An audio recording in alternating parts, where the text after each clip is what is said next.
Hello everybody. This morning I was listening to a program and they were talking about the plane that went into the Pentagon, and there's all kinds of conspiracies out there, and I was thinking how easy it is if you have someone with a few facts and you present it in a certain way. You can convince people of just about anything. That's why I entitled this video, Ohm's is Law and Everything Else is BS. I'm also going to put a link to that video by Richard Feynman where he talks about organic foods, people growing organic foods.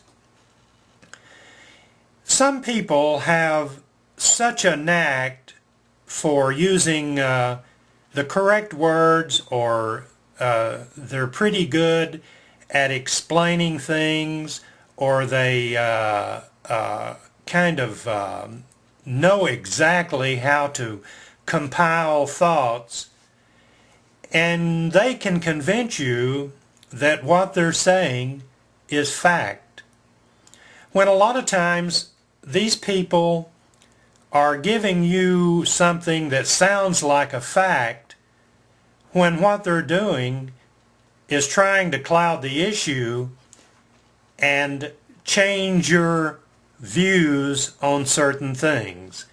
They have absolutely no proof. They have theory and they have done studies, but there's not a formula like the one I'm going to show you. And it is so simple. If you have never seen it, let me find my marking pen here. I'm going to put it down on this piece of paper and show you exactly what I'm talking about. These are facts. Let's draw a triangle. Now my art is not that great because I'm a little shaky. Let's put a line here and draw a line down through here. Let's put a V right here. That'll represent voltage. And let's put an R, or no, sorry about that. Let's put an I right here. And the I represents current. And let's put an R right here. And that represents resistance. If you want to know the voltage, you say current times resistance. If you want to know the current, divide the resistance into the voltage. If you want to know the resistance, divide the current into the voltage. And that'll give it to you. Everything else is BS. If you can't come up with an equation,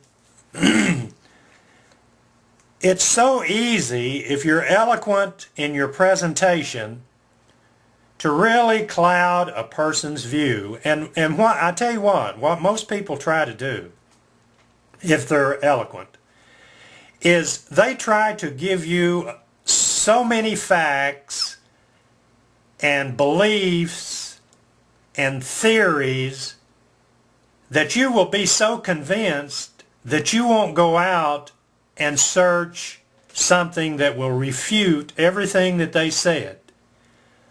And that's the trap you fall into when you get out of science. If you have no way of mathematically proving a point, it's all theory. You know, you can do studies after studies, and you can say, well, you know, if you painted all the walls green, people would create certain kind of moods. And that's true, probably. I don't know, green, red, or whatever color you want to use. That colors have a certain thing, and that's true. If I see a real bright green, it propels me back to when I was a child walking down the street in a little town. It was Halloween, and I wanted one of those half masks. You've seen those kind that they use. And we walked by this store, and the window was full of little green masks. And I mean, I was so thrilled to see all of those green masks that to this day, when I see that color, it propels me back. So that's a fact for me.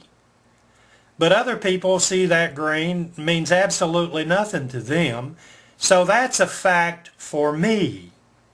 That's why you've got to be extremely cautious when someone is giving you eloquent facts and saying, my wife calls it metaphoring and setaphoring. You know, here's a metaphor, and, you know, just big words that sound like you really have all this stuff figured out, when all you're doing is trying to I'm going to use this word, propagandize someone into believing your view. But I tell you, that's not the way it is, folks. Right there is where it's all at. That is an exact science right there. You can take that to the bank. And everything else is just rhetoric. So when you hear something, don't just say, man, that's great sounding. It's just like I hear people talk about Freud. I may mispronounce his name. But, you know, I mean, even there, you know, if you study, you find people that thinks he was an absolute fraud. And their point of view about this man is as eloquent as those that follow Freud. So you've got to take it on your own to do some research. Never believe rhetoric unless it can be proven. You've got to go out there and find things out for your own. But you know, if it was this simple, if someone had a theory, that's not a theory, that's a fact right there. If people who had theories could come up with something as simple as Ohm's law, then the debate would be over. But go out and listen to Richard Feynman. If you've never listened to the programs, I have a link. If you go to my profile page, I have a link to a Nova series and some other links to Richard Feynman's views. And I have a little message on my profile page. I don't understand Richard Feynman. I mean, I'm not even in that man's, I mean, his intellect is so far, and his intelligence is so far above mine. But he had the ability to take these complicated things and put them into simple language until you could, excuse me, until you could understand basically what he was talking about. That's why I think that he's one of the greatest minds that ever lived, and I just love to listen to everything he had to say. Well, that's my rant about, I guess you could call it social science. That's what Richard Feynman called it. If you're following social science, my advice to you and my warning to you is, you better take it on your own to study.